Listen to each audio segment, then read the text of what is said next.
Welcome to another episode of Judgment Date. As you know, we've been doing these programs over the lockdown period to try to explain to people, engage with them on consequences, the economic consequences of the lockdown, the medical consequences of the lockdown, the legal consequences of the lockdown, and what's going to happen after COVID-19. May well be, hopefully, that we be able to stop these programs quite soon if we get back to some level of normality, but who knows? But today, I'm really very happy to introduce to you Michael Power, who's the chief strategist at NinetyOne, which is the investment house, and who writes a lot and thinks a lot about the global economy, and obviously that has impacts for us as well. Michael, thank you very much, and thanks for doing this. I know that you watch China very carefully, and I was particularly interested what you think in the light of the sort of Trump White House administration and the sort of, if I could call it, the view that China is becoming more authoritarian. What your view is of both the potential conflicts and the tendencies of these two mega powers for our world going forward? I mean, many people feel we're going into a very gloomy, bipolar, non-democratic world as we move on. Or is that just too gloomy a scenario? China was never going to become Western, and the naive assumption that if you let them into the World Trade Organization and if you basically did the Hong Kong deal, that somehow they would get infected by the democracy of Hong Kong and become democratic themselves. We should have got warning of that at Tiananmen Square. China was always going to be what China wants to be, and now if you consider that to be autocratic, and many do, and I can understand why, perhaps it's just a case now that people realize that China wasn't going to play the Western, go by the Western playbook and suddenly become a member of the sort of democratic community. But I mean, that may be, but are they, I mean, there have been various sort of fluctuations within the Chinese period, and I was particularly interested when I was teaching at NYU last year. One of the people who did a seminar for us was, man, his name I've just forgotten, which is typical of me, but he wrote a very fine book called Capitalism with Chinese Characteristics. I know the book. Yeah, and his line, Michael, was that actually at various times there was possibility of a greater opening up. In fact, he said before Tiananmen Square, depending on the way it went, China could possibly have gone the way of South Korea. Of course, that's all gone now. But his line was, it's become increasingly, and this was 6-9 months ago, increasingly authoritarian. I think we're just beginning to realize that it wasn't going to go down the path that we had hoped it would go down. And as a result, our disappointment is in part translating into a sense, oh, they're becoming more authoritarian. I'm not sure that there's a huge amount of evidence to support that. There's some. The one thing I would distinguish is that the book was called Capitalism with Chinese characteristics, not democracy with Chinese characteristics. No, that's true. No, he was careful about that. I agree. It's a very fine book. But what he did show was the extraordinary sense of which the cult of personality has grown incredibly over the last couple of years under Chairman Xi. I think that's right. And I think that's, to some extent ominous. And I wouldn't dispute that. So let me ask you then, just if I could follow up. So what does that say? I mean, we, as a sort of middle-ranging country at the tip of Africa, have, in a sense, been trying to be quite friendly with China and so on and so forth, and BRICS and goodness knows what. But what is this, given the fact that America under Trump has, in a sense, thrown away, right down the toilet, any of its international credibility, or a lot of it, what does that say for countries like ours, caught between, as it were, these two polarities, one which is not going to meet the democratic expectations and the other which is moving away from democratic expectations? I think that even if Obama had been president for the last 4 years and that we had continued down that happy path, seems very happy by comparison to the one that we've experienced, China would have still continued to grow economically. And the reality is that we were heading towards a restoration of the status quo ante. China's been the largest economy in the world for 21 of the last 23 centuries. They've had their 2 centuries of forgetfulness, to use Deng Xiaoping's term. and we would have seen that order reversed. And by the end of this decade, China would have become quite clearly the largest economy on the planet. I actually buy into Yuval Noah Harari's line that pandemics fast forward history, and the result is that I think by 2025, China will overtake the United States. So that was going to happen anyway. I just feel that the mishandling of the pandemic and all sorts of other things besides which Trump has done have actually perversely fast forwarded the process by which China will become number one. So we in South Africa have to recognize the reality of where the center of economic gravity is moving. Whatever we might think about the politics, and that's a separate issue, from an economic point of view, we cannot but accept that our number one source of imports and our number one consumer of exports is China. And that's the case for many countries in the world today. And we have to use that expression, get with the program.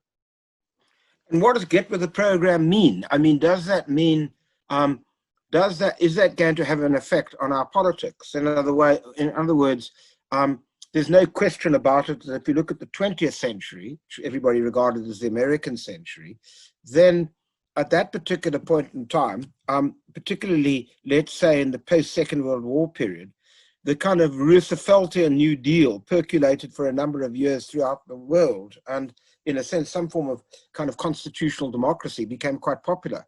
If China does, as you say, become the dominant feature, what does that mean for sort of democratic enterprises of countries like ours? Well, the last time that China tried to extend its political philosophy into Africa, and it did so in a very weak form even back then, was in Tanzania back in the 1960s. And Chairman Mao built the Tanzam Railway, as you know, through to Zambia. And that was pretty much the only attempt that by China to, as it were, proselytize communism in Africa. It's not been in the Chinese genetic code, political genetic code, to go around the world preaching their politics.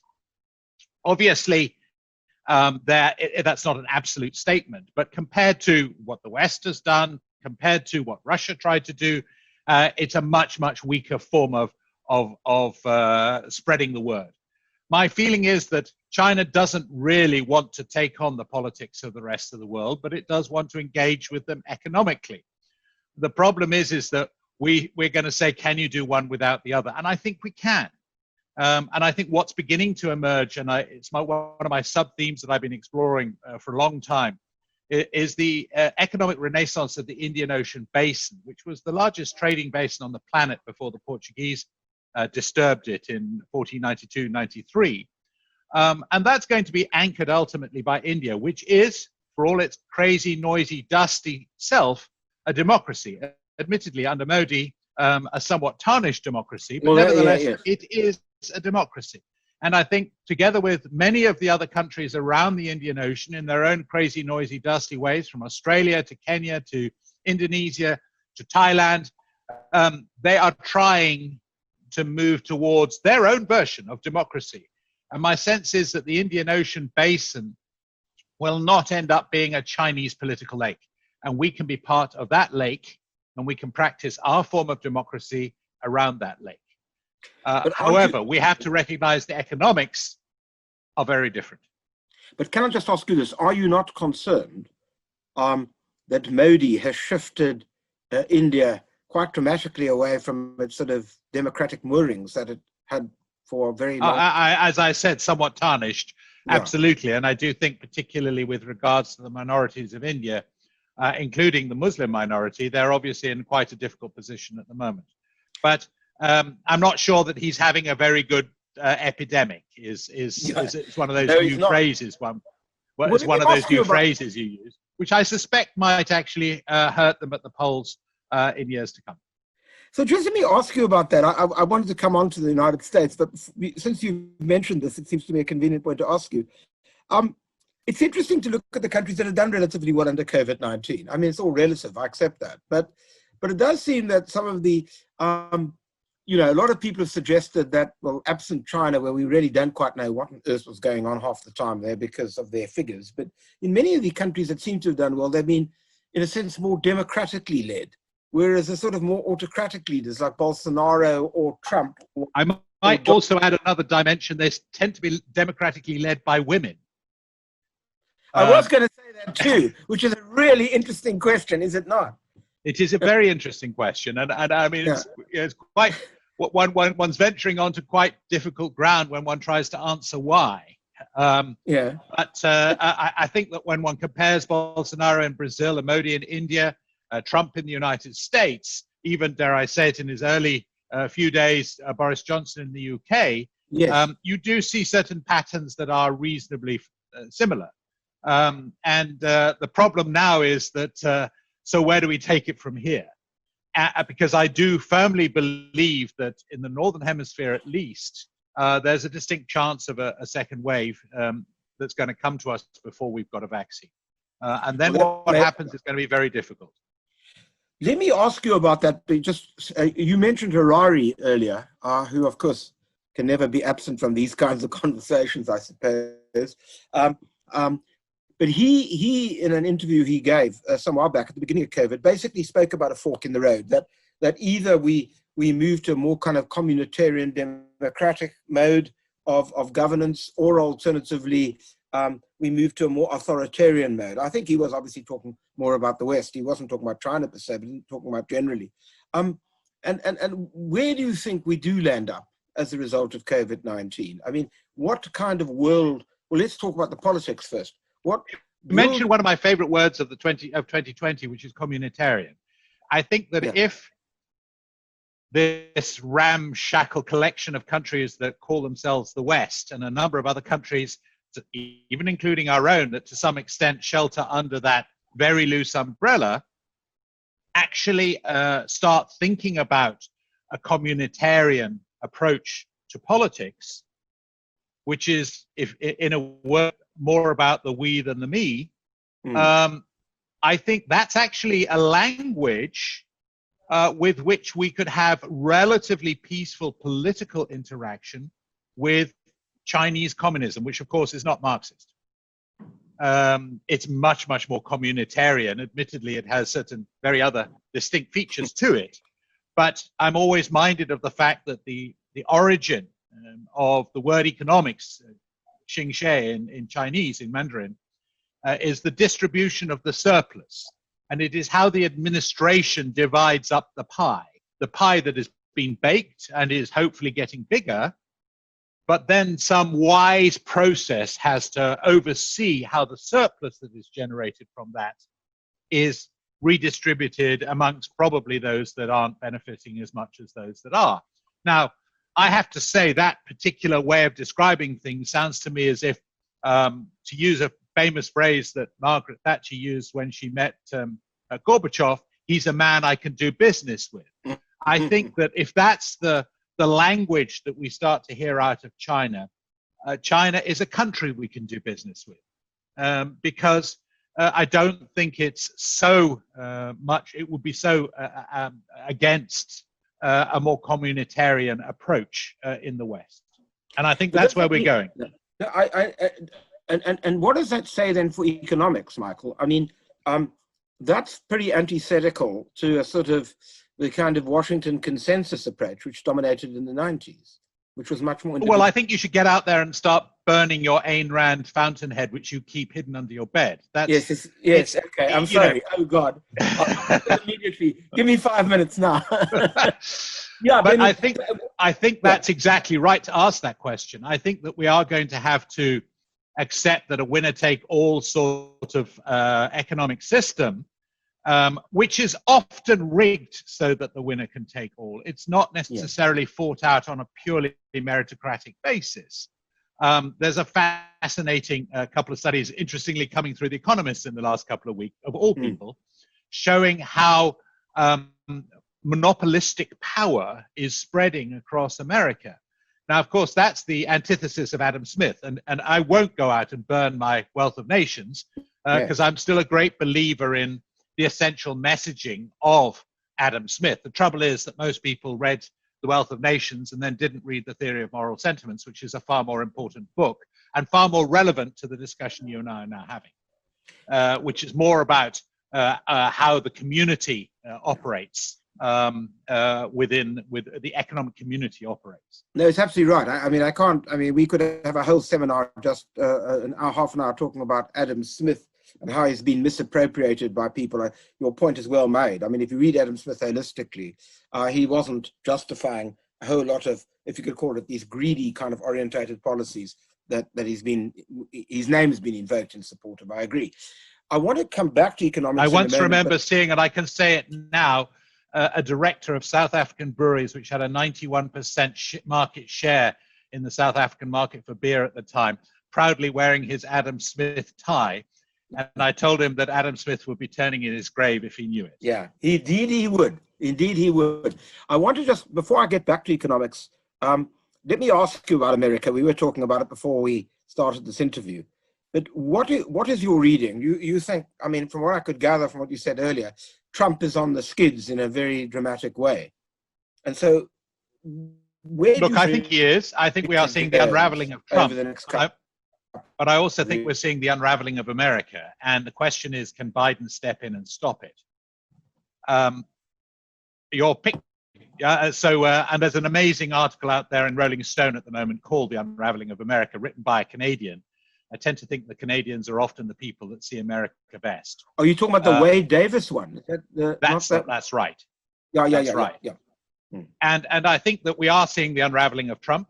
I think what is being exposed is that he is at very best, just this side of being a legal hood.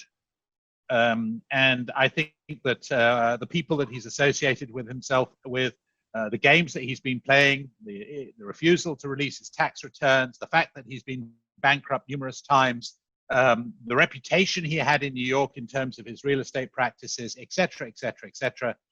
He has never played by the rules, but he's been able, through money and lawyers and various other tactics and of his, to get by this far. I don't think he thought he was going to win in 2016. I really don't.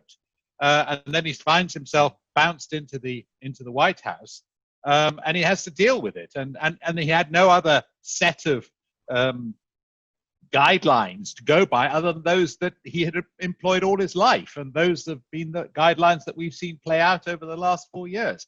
But I think the story is coming undone, and I think it will definitely come undone on the 3rd of November. But I think the courts might actually, play their part in this too. You mean you're hinting at the idea that there'll be a huge brouhaha about the election results? Yes, though I think that it may be so convincing, the win. And to be honest, if he loses the Senate, and it's going to be very difficult for him to dispute the loss of the Senate, he might dispute the loss of the presidency. But if the House and the Senate are in the hands of the Democrats, he's got big trouble coming. Big trouble coming. Absolutely. Now, can I then ask you on that? Let's assume that you're right on. Just to say, the Supreme Court is no longer a Republican Supreme Court. Well, it's a difficult question. So that's a debate on its own. Sorry, not a Trump Republican Supreme Court. Roberts is obviously very anxious about the legitimacy of his court, and has been playing an interesting game. But just one final question on that. So assuming that Biden does get in, what does that then say in relation, to what will that tell us in relation to relations between the United States and China and broader forms of global governance? What effect will that have on our world? Well, it goes back to my earlier point. Even if Obama had been in the White House for the last 4 years, the growing competition with China would have still taken place. I think Trump has obviously brought that whole process a lot forward a lot faster. And there's going to be a lot of damage control that's going to be required on both sides. And I think that the Chinese would facilitate and come to the party were Biden to be the next leader, because this has hurt China. But do not think that China is particularly going to be put off the course that it's currently on. And for instance, the ZTE and now Huawei issues are China's Sputnik moments. And there's no way that they're going to say, oh, well, we don't need to develop our own chip-making capacity now. They're going to go ahead as fast as they can to become largely independent of US intellectual property in every sphere you can imagine. And even to the point where they themselves become the dominant player globally in that intellectual property, as Huawei already is in the world of 5G. And what does it then say for companies like Apple and the rest of them? Will they just trade? Look, I think for now Apple's all right, but I think that in any case, the Europeans were out to get Apple. I mean, Apple has been playing fast and loose with the way in which it structured itself internationally. And the tax story going through Ireland, when that fully is understood and how they played it, even though it may have been technically legal, there's plenty of things that can be done now to make it not legal. So maybe there's no way of going after what they did in the past, but there's plenty of ways of stopping them from doing what they did in the past in the future. And even leaving China out of the equation, and you can't, especially with Apple. I think Apple's story was starting to look quite complicated. It's no longer producing the best phones in the world. It hasn't got a 5G phone out there yet.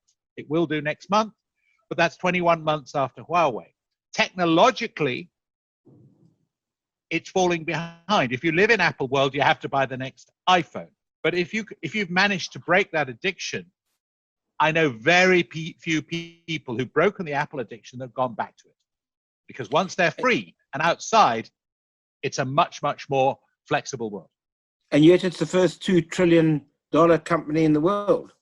What's happening in the US stock market at the moment is that the capital of America is piling itself into 6 lifeboats that go by the acronym FANG plus Microsoft. And those lifeboats are essentially going to take that capital to the other side. They're, broadly speaking, going to survive, all of them, in one form or another, to a greater or lesser degree. But nevertheless, the capital is deserting airlines, retail, real estate, all manner of sectors, travel and leisure, and piling into the 6 lifeboats that are still out there and saying, get me to the other side. The other lifeboat out there at the moment is gold. Is that why the Dow is so extraordinarily high? I mean, there's a complete disconnect between that and the economic reality of America as we speak at the moment. Absolutely. Those 6 companies are now 26% of the S&P 500. Okay, so I'd love to carry on talking about, but I'm just anxious about time, and I want to just come back to our part of the world. So what is your reading then of South Africa as we move out of COVID-19? I mean, in other words, look, we've got to obviously stop the house from burning, and that's what people have been doing over the last 3, 4, 5 months. But we mustn't not think that once we've done that, that everything can go back to where it was before, because where it was before was frankly not remotely good enough. With 35% unemployment going into this crisis, we needed to come up with a new vision for what South Africa could be. And there I go back to where we started, that we have to recognize as a country that the center of economic gravity is rapidly becoming Asia centered on China. And until we understand what that means, we haven't got the beginning of a solution to what South Africa can be. I always say, for instance, the most important price in South Africa today is the renminbi hourly wage of a semi-skilled worker in Shenzhen. Because that's the benchmark we all have to measure global workforces by. And if the man in Port Elizabeth who's sweeping the floor in a car assembly plant is earning twice as much in renminbi as the lady in Shenzhen who's assembling iPads, we've got a problem. And we need to address that. But that is part of the problem, that you can have a relatively low wage there because they've got a whole social infrastructure that helps people. We've got none. I mean, what I mean by that is that there's some form of education. I hear you, and that's not to say that, but we can't carry on ignoring that distinction, that difference. I mean, yes, that probably means that we need to do something to prepare our social infrastructure. I mean, we've put in place a grant system where 17, 18 million people now get grants from government, 70% of which get income from no other source. So we started to do that. Whether that's the right thing to do, that's a different question. But we have started to try and address that social environment that you talk about. But if we can't give people jobs, we can't carry on simply doing what I call hush payments to those people who are essentially unemployable given the metrics of a global economy. So, Michael, then how do we get people jobs in an economy which has probably close now to 40% unemployment, and which even before COVID, the minister was only predicting over the next 3 years growth which would be under 2%? Well, I think we've got to look at what the Chinese did, which was set up special economic zones. And go back to Deng Xiaoping and his southern tour. Basically, he said, okay, these areas are going to be our greenhouses, and we're going to let you, basically play pretty free in terms of government regulations. And I'm not talking health and safety here. Let me put that up front. Yeah, but in terms of wages, et cetera, you guys go out there and make yourself relevant in the world. And I got a statistic yesterday that showed me that in 1990, China wasn't in the top 10. Sorry, in 2000, China wasn't in the top 10 of car making in the world. By 2010, it was the biggest car maker in the world, and it retained that position in 2020. The fact of the matter is that we have to create special economic zones, export processing zones, whatever you want to call them, probably for logistical purposes along the coastline. But one of my favorite examples is you can even do this in services, which they do in Montevideo and Uruguay. They have something called the Zona America, which is a services export processing zone, which is immensely successful and employs a huge number of people and generates a lot of wealth for Uruguay. So we don't have to do it just in the production of goods, but we really do have to say, we're going to have special economic zones all along the coastline, and possibly, if we can arrange the logistics, even inside. And that's the way that we're going to approach this. I mean, and it really is no taxes. And I mean, no VAT. I mean, no government taxes on anything, no taxes on wages, nothing, no taxes. You just go out there and you put people in gainful employment, pay them a wage, and they can take 100% of it home. Thank you very much. And you think, I mean, doesn't that depend on a political context where you've got a government that drives that and a broader kind of, I don't want to use the word culture. I'm not quite sure what to use, context in which people buy into that. Look, if you need a crisis to create a new environment, well, we've got one. It's not the one we thought we would have. We thought we'd probably have an economic crisis. We didn't think we'd have a health crisis. We basically have to be prepared to do, and I'm borrowing a phrase from Mario Draghi used in a different context, whatever it takes. 35% unemployment. Go to Kenya, go to Ethiopia and see what's happening there. They have essentially embraced this vision of the future. They are looking east. There are textile plants, car assembly plants, phone assembly plants, shoe plants. And in Ethiopia, I always love the fact that the largest investor in the textile industry now is not the Chinese, it's the Turks. They've come and they're in the export processing zones outside of Addis Ababa, employing lots of people, creating exports for the economy. And that's being done to the north of us. So, if you want me to give you an example to follow, look at what they're doing in Kenya, look at what they're doing in Ethiopia. So let me ask you this, what was it? How did they do that? I mean, how did they, shrug off the shibboleths of the past, which we seem absolutely unable to be able to do? We seem, as it were, always to come back to a default position, which seems to be kind of economic theories from goodness nowhere, and which have never succeeded, or certainly we haven't succeeded here. I think it's a deeply embedded philosophical belief that we need to attend to consumption before we attend to production. Yeah, that's true. And until you make that shift, that mindset, that deep philosophical mind shift, as they have in East Africa, that we now need to think about what we make, not what we eat. Because when we've made something, we're going to earn a salary and then we can go and eat. As Robert Louis Stevenson, my favorite uneconomist economist, said, everybody lives by selling something. That's the start point. And when we accept that and apply that in various ways, then we can start to earn, and then we can consume. So but to start with the idea that we consume first and we let production somehow fall in behind is just completely wrong. Often, by the way, that's found in a country that has historically existed on mining. It's a very, the psychosis is very attached to that. We just dig it out of the ground and give it to somebody else and get paid for it.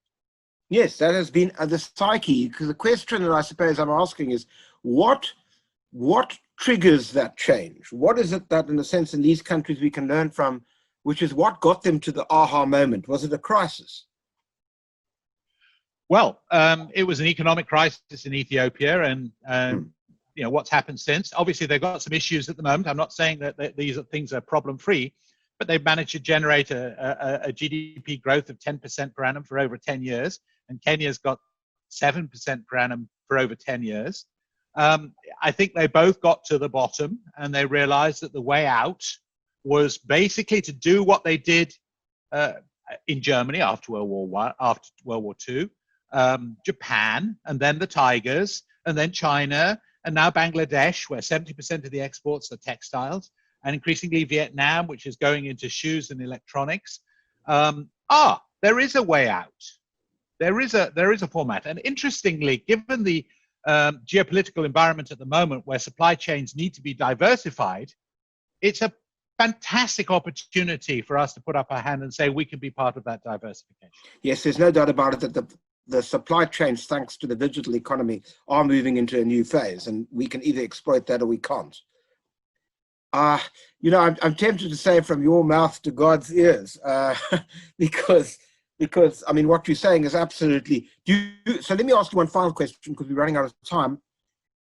If you with your strategist hat on, or let me put it this way, with your predicting hat on, let me put it that way rather better, do you think this will happen? I mean, people listening to this need hope.